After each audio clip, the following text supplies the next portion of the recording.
Tell me, why do you have to go and make things so complicated? Because you have Gene Key 23 in your profile, duh. I'm Molly, you're watching Mirror Readings, and today we're talking about Key 23. Let's get into it. Gene Key 23 has the shadow of complexity, the gift of simplicity, and the city of quintessence. So there's a very famous quote, I think it's by Woody Guthrie, the folk singer. I'm pretty sure.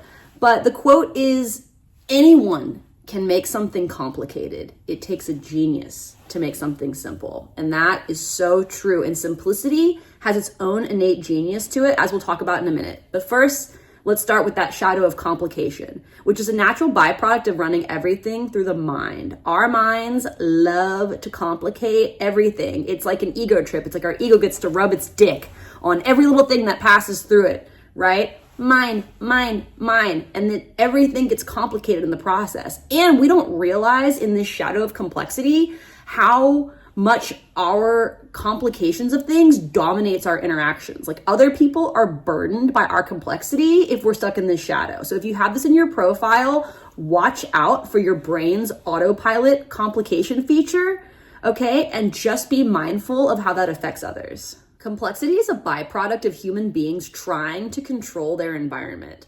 And when they try to control their environment, they end up complicating everything. This isn't to say that we can't positively influence our environment, but that's a totally different approach than trying to control it. So when our minds are trying to get us to control our environment, what it's really trying to do is create safety. And that's like the whole deal with our ego. It's almost like an AI, like a default autopilot setting that's geared to protect us. And that's like protect us from anything. And the ego, as we know, can perceive any little thing as a threat. So as the mind is trying to control the environment and create safety, it's actually creating unsafety. It's creating a lack of acceptance within ourselves. We're not able to witness this process of mental complicating.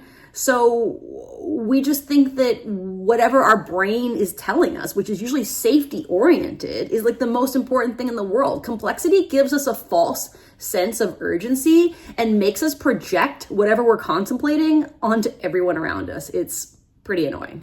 Complexity also has an addictive quality to it that can keep us looping on old stories or patterns.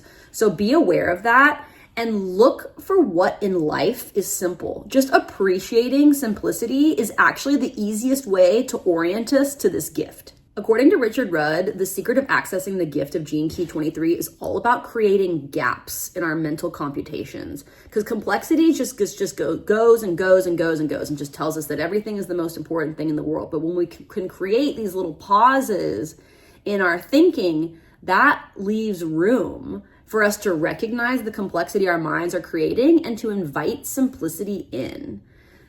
Simplicity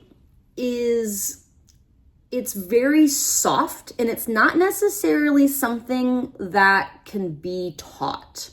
It's more of like an energy field. And sometimes the easiest way, as I said a second ago, to orient to it is just to appreciate what around us is simple, to start looking for simplicity in the world. Another gap we're invited to create in our mental computations by this gene key is awareness of awareness. By developing this meta layer of being aware of our own thoughts, feelings, patterns, we naturally create that space for simplicity to arise. We literally can't even bear witness to complexity when we're in this shadow because it just keeps chasing its own tail.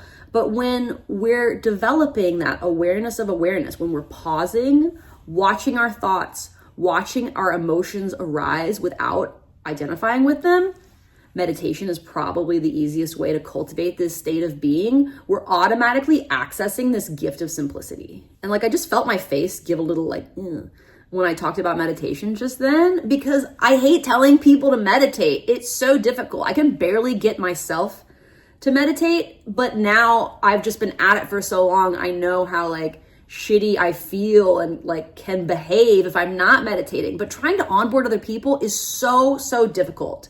Meditation solves a million problems. You can try to convince people intellectually or emotionally all day long, but until you have that deep physical longing for like an identity that's beyond form and beyond like my individual personality, it's really hard to get motivated to meditate. So like, I don't know, listen to me or don't, meditate or don't. Eventually we all end up meditating. Quick review. What are we doing? We're appreciating simplicity and we're creating gaps in our mental computations, okay? These are two very easy on-ramps to accessing this gift of simplicity, which is incredibly powerful, by the way, because what simplicity means is that everything is like that becomes the eye of the needle. It's kind of a means to an end. Simplicity means we have what we need to do what we want to do. We have our creative resources, our inspiration, everything that we need to survive.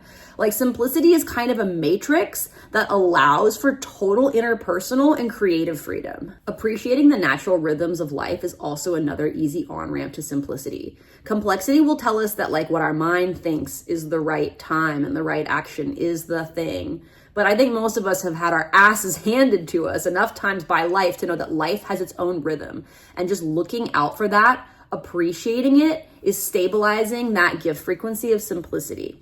The other thing is that once this gift is stabilized, people with this key become incredibly clear and powerful communicators. Like whatever they're naturally an expert in just shines through, and concepts that were maybe inaccessible to people are able to be articulated so simply and magnetically that they're just like instantly onboarded. Not only that, but those with this 23rd gift can read the room, play any part that's necessary in the moment, and orient any group that they're in towards the most simple solution to anything. This gift, when stabilized, is so powerful. So, 23 key holders, please give yourselves to the moment. If you're in your head, you're in that shadow of complexity, and your brain can totally trick you into thinking that you're not. But in the Siddhi state of quintessence, that is a total immersion in the moment. That's like no ego or like personality identification whatsoever. It's just being a pure instrument for the divine that's totally present and has what the keys refer to as the Midas touch in others. Like when you're stabilized in this gift and moving into the Siddhi frequencies, quintessence brings out gold in other people, particularly the hidden gold, particularly like the gifts and talents that people didn't even know that they had. These 23 key holders can just bring it out in others. A major feature of this Siddhi is that we come to recognize that we are merely being filtered through a personality, that our like higher energy and divine light is being filtered through this human body and through this human personality. I stop identifying as Molly Hankins in this 23rd Siddhi of quintessence, and I start identifying as my soul self. Molly is just a character that I'm playing in this lifetime. Being able to play our part with a healthy sense of detachment, but total gusto and enthusiasm for whatever it is we're doing in the moment, that's the key to this Siddhi of quintessence. It's so powerful, and we're just kind of rolling around through life being like, all the world's a stage, we're just players, I'm gonna play my part, whatever the moment asks of me. I fully give myself to this part and this moment. Also, don't you agree that being human is already complicated enough? Like, we need more simplicity. So please, if you have this key in your chart, appreciate the simple things, cultivate simple pleasures, and like, let's use that tremendous amount of influence that y'all have to push humanity in the right direction. Also, do you need help being human? Would you like to get a Gene Keys reading from me? Please visit my website, mirrorreadings.com, and subscribe to this channel to save 15%. Thank you all so much for being here. I'm Molly, you're watching Mirror Readings, and we'll see you in my next video.